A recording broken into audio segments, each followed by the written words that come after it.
오늘 이 시간 우리에게 주시는 하나님의 말씀 요한복음 5장 16절로 18절의 말씀이 되겠습니다. 요한복음 5장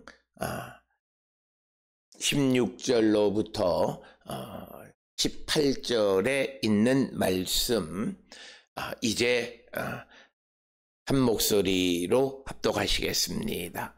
그러므로 안식일에 이러한 일을 행하신다 하여 유대인들이 예수를 박해하게 된지라.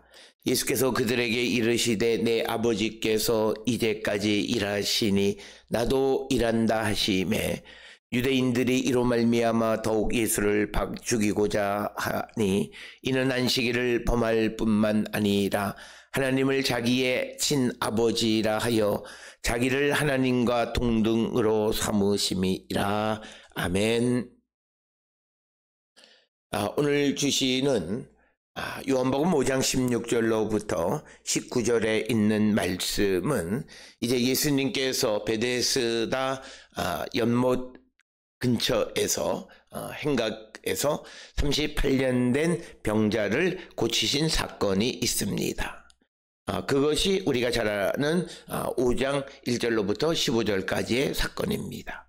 그런데 그 일이 행하신 날이 안식일이었습니다. 특별히 우리가 지난 시간에 보았던 9절에 이날은 안식일이니, 그래서 이제 예수께서는 38년 동안 그 누구도 고치지 못했던 병을 고쳐주는 놀라운 능력을 행하셨지만 이제 그 일로 말미암아 이제 문제가 벌어짐을 우리에게 암시시키는 그런 이야기가 9절에 이날은 안식일이다. 그렇게 되어서 이제 문제가 발생하게 되어졌는데 이제 사람들이 특별히 예수께서 안식일에 병자를 고치신 사건을 문제 삼으신 것이 아니라 안식일에 예수님께서 그 병자에게 명령하신 한마디 말씀이 문제가 되어졌습니다. 그것은 우리가 8절에 나와 있는 것처럼 일어나 내 자리를 들고 걸어가라 이렇게 명령하시니까 9절에서 그 사람이 곧 나와서 자리를 들고 걸어갔다라고 하는 겁니다. 여기에서 자리를 들고 걸어가는 것이 안식일에 행한 것이 문제가 되어졌다라고 하는 것입니다. 특별히 예레미야 17장 21절 22절에 안식일에는 짐을 이곳에서 저곳으로 옮기지 못하도록 되어 있고 유대인들의 미슈나에 보게 되어지면 안식일에 해서는 안 되는 39가지 일의 목록이 나와 있는데 그 가운데 하나가 짐을 옮기는 일을 해서는 안 된다라고 되어져 있습니다. 그래서 그것을 본 유대 종교 지도자들이 나음을 입은 사람에게 너한테 그 명령을 한 사람이 누구냐라고 물었습니다. 그러나 그가 예수께서 이 많은 군중 속에 들어가셔서 누구인지 알지 못했다가 얼마 시간이 지나서 이제 그를 예수님이 그 나음을 입은 자를 성전에서 다시 만나서 그에게 말씀하신 것이 14절에 내가 나왔으니 더 심한 것이 생기지 않게 다시는 죄를 범하지 말라 하시면서 예수님의 관심은 단순히 육체적 질병을 고쳐주는 것에만 머무는 것이 아니라 이 사람의 영혼을 치유하는 것이 목적임을 분명하게 밝히셨고, 그러자 그 사람이 다시 유대인들에게 가서, 특히 유대인의 종교 지도자에 되겠죠. 그에게 가서 나에게 명령한 사람은, 나를 고친 사람은 바로 예수다, 이걸 알려준 겁니다. 그래서 이제 16절이 이제 그것과 연결이 되어져서, 그러므로 안식일에 16절에 예수님이 이러한 일을 행하신다 하여 유대인들이 예수를 박해하게 된지라라고 하는 겁니다.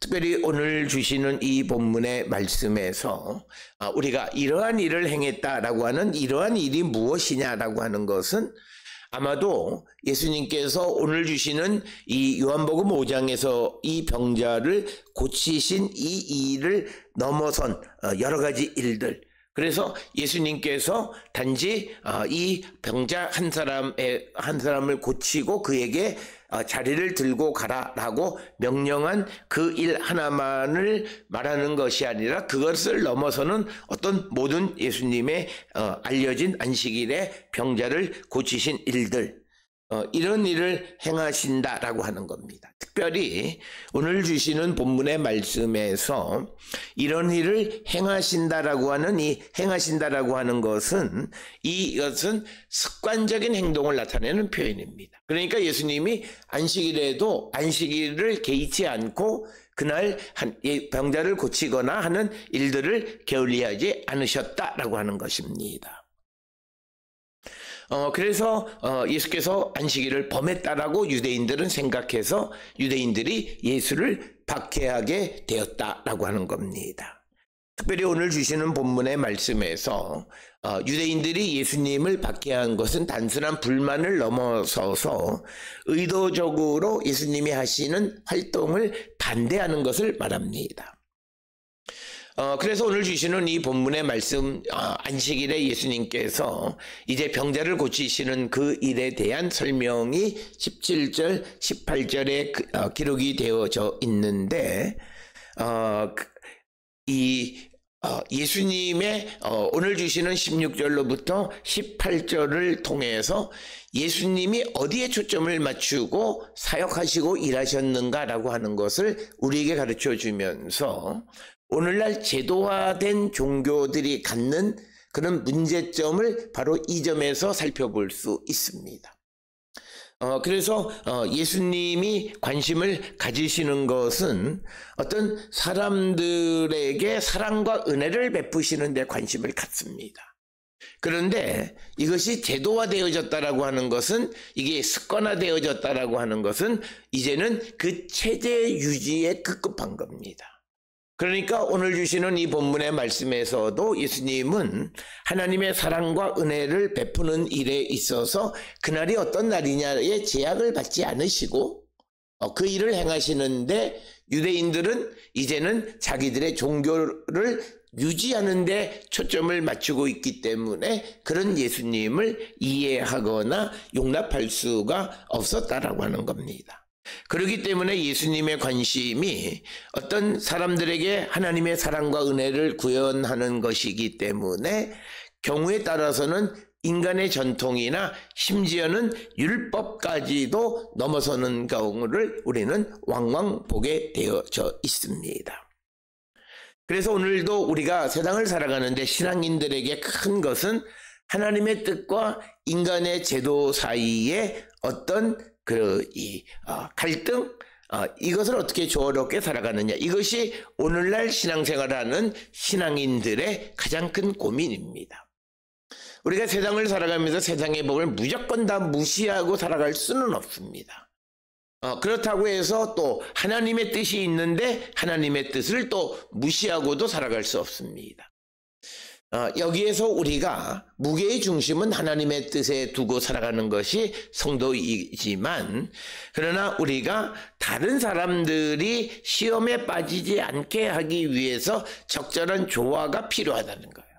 특별히 우리가 예수님께서 이제 성전세를 내는 것에 대해서 왜 예수님 성전세를 내지 않느냐 이렇게 이야기하자 베드로가 예수님에게 말하자, 예수님은 물고기를 잡아서 물고기 입 안에 있는 것을 가지고 성전세를 내는데, 성전세를 내시는 이유는 나는 안 내도 된다는 거예요. 그런데 문제는 내가 내지 않으므로 나 때문에 시험 받는 사람이 있어서는 안 된다는 거죠.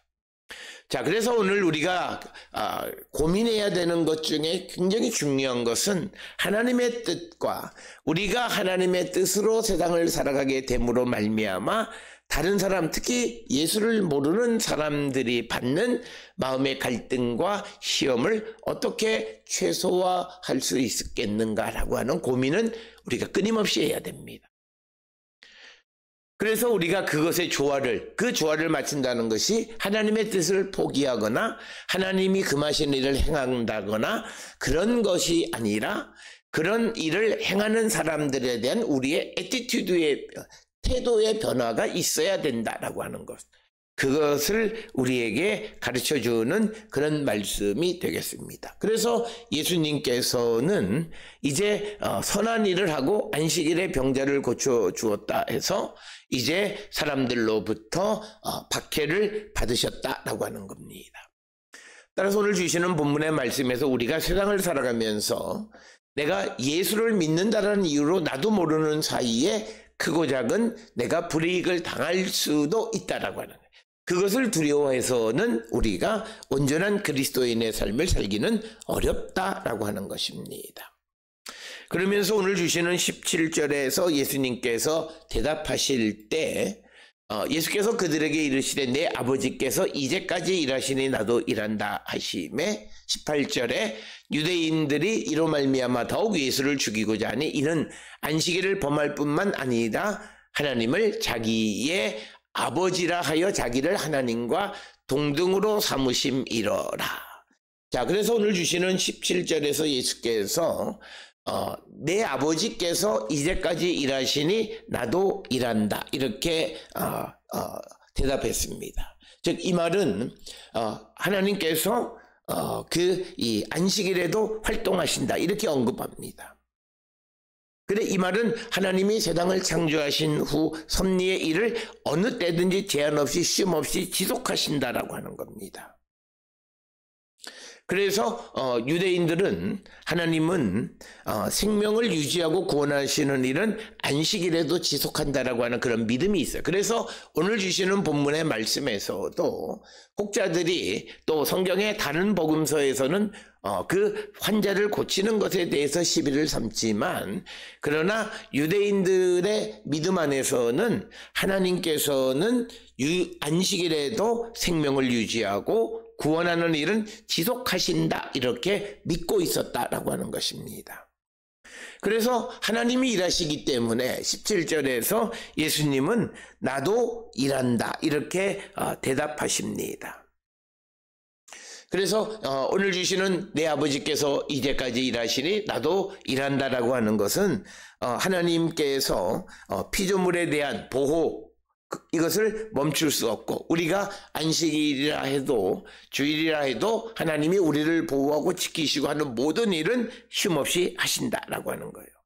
즉 거룩한 날 생명을 주는 것이라든지 비를 내린다든지 죽은 사람에 대해서 벌을 내린다든지 아니면 상급을 준다든지의 일들을 지속하신다라고 하는 거예요. 그래서 심지어는 사람이 안전에 관계되는 일을 행했다 해서 비난할 수 없다라고 하는 것입니다.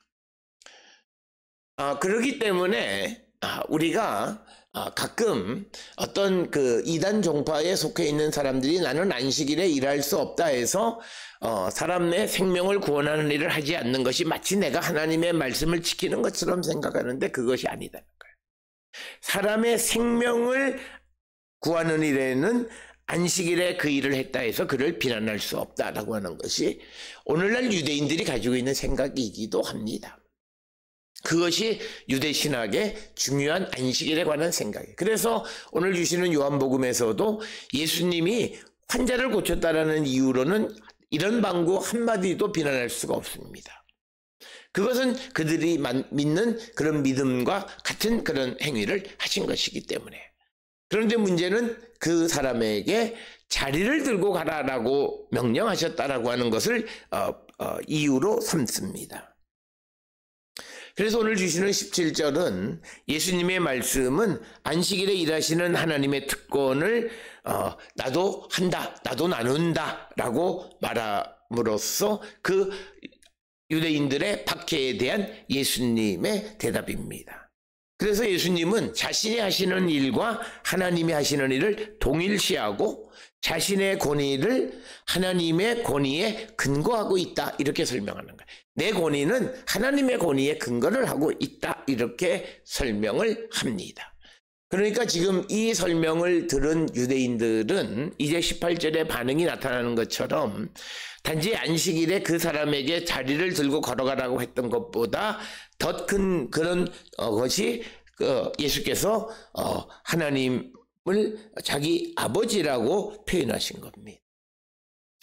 물론 유대인들이 구약 성경에서도 하나님을 자기의 아버지라고 부를 수는 있습니다. 그러나 예수께서 말씀하시는 이 아버지는 그냥 유대인들이 말하는 하나님을 아버지라고 부르는 그런 호칭 정도가 아니라 본질적으로 자신과 하나님을 동일시하는 그런 의미가 있음을 유대인들이 알아차렸다는 거예요. 그렇기 때문에 이 예수님이 말씀하시는 하나님을 아버지, 이 17절에서 내 아버지 이렇게 표현한 것은 이 예수님이 단순히 하나님의 아들로서의 관계를 넘어서서 하나님과 본질적으로 동등하신 분이라는 것을 선언하는, 그래서 17절에 내 아버지께서 이제 일하시니 나도 일한다 라고 하는 말은 예수님이 스스로 신성을 선언하시는 거예요. 내가 하나님의 아들이심을 선언하시는 거예요. 그래서 이 말을 들은 18절에 유대인들의 반응이 나오는데 그들은 이제 예수님을 신성모독이라고 생각해서 이로 말미암아 더욱 예수를 죽이고자 하니 이는 안식일을 범할 뿐만 아니라 하나님을 자기의 친아버지라 하여 자기를 하나님과 동등으로 삼으심이 이러라. 그래서 이제 유대인들이 예수님을 죽이려고 했던 것, 안식일을 범한 것 때문에 박해를 가하기는 했지만 이제 죽이려고까지 했던 것은 자기를 하나님과 동등으로 삼았다라고 하는, 그래서 이것을 유대인들은 신성모독으로 간주했습니다. 이 신성모독자는 죽이게 되어 있는 것이 레위기 24장 16절입니다. 그래서 오늘 주시는 이 본문을 통해서 이 38년 된 병자를 고치시는 이 이야기와 안식일 논쟁 가운데에서 내 아버지가 일하시니 나도 일하신다, 그래서 자기를 하나님과 동등하다고 선언하는 이것을 통해서 예수님이 하나님과 본질적으로 동등하고 하나님의 사역에 참여하신다는 것을 분명하게 우리에게 선언하는 것이 오늘 주시는 17절의 말씀이 되겠습니다. 그래서 오늘 주시는 본문의 말씀을 들은 유대인들이 이제 그 결과는 이제는 예수님을 박해하는 정도로는 안 되겠다. 그래서 예수님을 죽이고자 했다라고 하는 거예요. 따라서 오늘 주시는 본문을 통해서 우리에게 주시는 것은 예수님은 단순히 안식일의 규범을 어기신 것이 아니라 그의 참된 의미를 성취하셨는데 안식일은 생명과 회복을 위한 날이고 예수님의 치유의 사역은 이를 구체적으로 드러낸 것이다. 그래서 우리가 쉰다라고 하는 쉼이라고 하는 샤밧이라고 하는 것은 단순히 멈춤이라는 것이 아니라 그 멈춤의 의미는 생명의 회복입니다.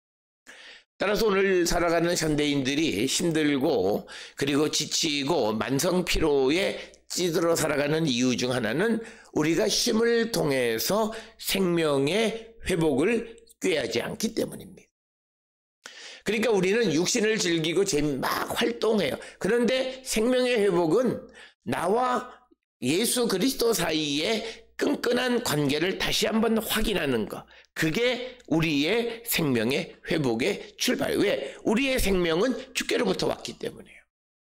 그래서 우리가 안식일 주일날 주님 앞에 나가 주님과 나와의 관계를 다시 한번 재정립하는 것이 우리가 생명의 회복을 느끼는 거고, 비록 이것은 우리가 잘 느낄 수는 없어요. 그러나 우리가 항상 하나님 앞에 나와 하나님을 예배하고 찬양하고 또 하나님께 감사하는 삶을 살아감으로 말미암아 나와 하나님 사이의 관계를 다시 한번 확인하고 그로 말미암아 하나님이 내게 주시는 생명의 확신을 우리는 갖고 살아가는 겁니다. 특별히 우리가 하나님의 능력, 하나님의 나와 함께 하심, 하나님의 임재하심, 이런 것들을 가장 잘 느낄 수 있는 것은 우리가 하나님을 예배하고 하나님을 찬양할 때 그것을 잘 느낄 수 있습니다. 그렇기 때문에 우리가 예배를 즐겨하는 사람들의 삶 속에는 하나님의 임재에 대한 확신과 그리고 나와 함께 하시는 하나님의 도우심으로 내가 지금 겪고 있는 어떤 어려움도 내가 능히 이길 수 있다라고 하는 확신 속에 살아가는 그런 힘을 얻는, 에너지를 얻는 것, 그게 바로 안식일의 쉼을 통해서 하나님과의 관계 회복을 통해서 내 생명의 회복을 꾀하는 겁니다. 우리가 육신을 즐겁게 하고 재미있고 뭐 좋은 것을 먹고 좋은 사람을 만나고 즐기고 하는 그런 것들이 우리를 순간 기쁘게 할 수는 있어요. 전도서에서 말하는 것은 그런 것들은 지나가고 그런 것들은 지속적으로 마약과 같은 성격이 있어서 이걸 하면 다음엔 또 해야 돼요. 그러니까 한번 해외여행을 나가서 재미를 붙이면 지속적으로 그 일을 하게 돼요. 안 나가면 안 되게 되는 거예요. 그러니까 그래서 점점 자기가 알지 못하는 지출 그리고 피곤 이런 것들이 쌓이는 거예요. 그런데 우리가 성경이 우리에게 말하는 생명의 회복이라는 것은 하나님과의 관계를 확인하고 확신하는 거예요. 그게 예배고 그게 하나님 앞에 나오는 거예요. 그래서 하나님이 나와 함께 하시는 것을 믿음으로 그 주님이 내게 힘 주신다 해서 일상을 살아갈 때 내가 긍정의 생각과 능치 못할 일이 없다라고 하는 확신 속에 살아가고 미래의 희망을 꿈꾸며 그 일을 이루기를 힘쓰는 삶을 살아갈 수 있다라고 하는 거예요. 이게 성경에서 말하는 생명의 회복이고 안식일을 통해서 우리가 회복하는, 단지 쉬어서 놀고 편안하게 있는 그런 것이 아니라 쉼을 통해서 하나님에게 더 집중하라는 거예요. 우리가 일을 하게 되면 하나님에게 집중하는 것이 아무래도 약해요. 그렇기 때문에 우리가 하던 일을 멈추는 것은 그 쉼을 통해서 하나님에게 집중함으로 하나님이 주시는 생명의 회복을 느끼라는 거죠. 그것이 쉼의 안식일의 주일의 의미이다라고 하는 것입니다. 그래서 예수님은 그것을 이루기 위해서 사람들에게 눈에 보이는 생명의 회복을 보여주신 것이 38년 된 병자를 고치신 것이다 라고 하는 거예요. 그래서 우리가 정말 주일날 주님을 만남으로 내가 정말 생명의 회복을 느끼는 사람은 누군가가 육신의 생명의 회복에 대해서도 부정적인 생각을 가질 수는 없어요. 예수님도 그렇게 일하셨기 때문에 육신의 회복을 통해 그 사람의 영혼의 회복을 바라셨어요. 그래서 오늘 우리가 주시는 예수님이 이 안식일에 환자를 고치시는 것은 단지 율법을 어기신 것이 아니라 안식일의 목적 생명의 회복을 몸소 우리에게 보여주셨다는 거예요. 그러면서 오늘 주시는 본문에서 가장 중요한 것은 예수님은 하나님과 동등하시고 하나님이 하시는 일에 함께 참여하시는 분이다 라고 하는 겁니다. 특별히 요한복음에서 강조하는 기독론, 예수 그리스도에 대한 설명의 핵심은 예수님과 하나님은 동등하시고 하나님이 하시는 일을 예수님도 하신다는 거예요. 그래서 내 아버지께서 이제까지 일하시니 나도 일한다 이렇게 이야기하면서 예수님은 신성을 말하시고 특별히 중요한 기독론적인 선언을 하시는 겁니다.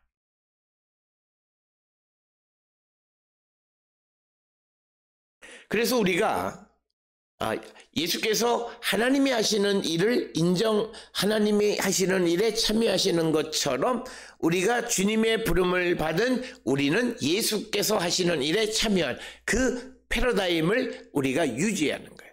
예수께서 하나님의 부르심을 받고 순종함으로 하나님이 하시는 일에 참여하셨듯이 예수님의 부르심을 받은 우리가 예수께서 하시는 일에 참여하고 그 일에 동참하는 삶을 살아가는, 이게 하나의 신앙의 중요한 패러다임이라는 거예요. 그래서 우리가 예수님의 신성을 인정하고 그분의 사역에 동참하는 삶을 살아가는 것, 오늘 살아가는 현대인들에게 매우 중요한 것이다 라고 하는 것을 우리는 꼭 기억을 하셔야 됩니다. 서두에서도 말씀을 드렸듯이 오늘 주시는 이 16절로 18절에서는 예수님을 반대하는 유대인과 예수님 사이의 갈등입니다. 그들의 근본적인 차이는 제도를 유지하려는 유대인과 그러나 하나님의 뜻과 하나님의 사랑과 은혜를 전달하려고 하는 예수님 사이의 갈등입니다. 우리가 세상을 살아갈 때 하나님의 뜻 안에서 정말 우리가 그 뜻을 잘 이루고 특히 생명을 살리는 그 바른 균형을 맞추는 그런 삶을 살아가는 자들이 되어야 한다라고 하는 것을 우리에게 가르쳐 줍니다. 따라서 오늘 주시는 예수님의 짧은 이 안식일 논쟁은 예수님이 누구신가, 다시 소위 전문적으로 그것을 기독론이라 그럽니다. 기독은 예수님을 말하고 예수님에 대한 요한복음의 중요한 설명, 예수님은 하나님의 일에 함께 하시고 예수님의 권위, 예수님은 하나님과 동등하신 분이시다라고 하는 것을 선언하는 것이 오늘 주시는 말씀이고, 그것을 들은 유대인들은 예수님을 신성모독으로 여겼다라고 하는 것이 오늘 주시는 본문의 말씀이 되겠습니다. 따라서 오늘 주시는 본문을 통해 우리도 제도적인 기독교에 심취하는 자가 아니라 정말 예수 그리스도에게 심취하여서 살아가는 자들, 하나님의 뜻을 실현하고 예수의 정신을 살아가는 그런 신앙인들이 되어야 함을 우리에게 가르쳐 주는 것이고, 바로 그 예수의 삶의 모습은 당시 유대인들에게는 혁명적인 모습이었다라고 하는 것입니다. 오늘 주시는 본문을 통해 우리의 삶을 돌아보시고 우리도 제도적 종교의 한계에 머물러 있는 자들이 아니라 하나님의 뜻을 따라 하나님의 은혜와 자비와 긍휼을 베풀며 살아가는, 그래서 궁극적으로 하나님이 원하시는 뜻을 이루는 우리 모든 성도 교회가 다 될 수 있기를 주의 이름으로 축원합니다.